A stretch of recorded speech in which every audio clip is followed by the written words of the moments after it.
Tingnan nyo naman. Ang dami na naman yung bulaklak ng aking rosas. O diba? Hindi siya nagsasawang mamulaklak. Kaya nakakatuwa siya. Yung masipag ba siyang mamulaklak. Tapos yung talisay verde ko, ayan o, nabubuhay siya ulit. O diba? Ano lang talaga sila.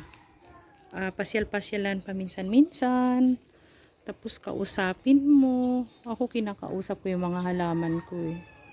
Mga naghihingalo kong halaman. Kaya ang dami kong ayusin halaman, diba? Kailangan ko magpropa. Ayan oh. Pro-propa na sila. Namulaklak din ang aking mga bogi. Mga bougainvillea ko ay namulaklak. May mga irerepat pa ako. Ang dami kong gawin. O diba? Wala na akong time magdamo.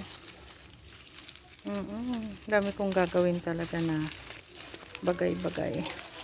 Natutuwa ako dito eh. This one ay itinusok ko lang yan sa isang pot na maliit.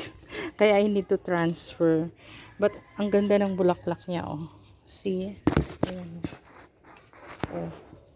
Namulaklak ang aking mga bogi eh. Ang aking mga bogi-bogi. Ang dami kong gawin. Ang aking mga pechay ay ay mamumulaklak na siya. And look at this. O diba? Kakatuwa. And marami akong sili for harvest. So mag-harvest tayo ng sili mamaya. Harvest tayo ng sili. Kailangan natin mag-harvest ng sili.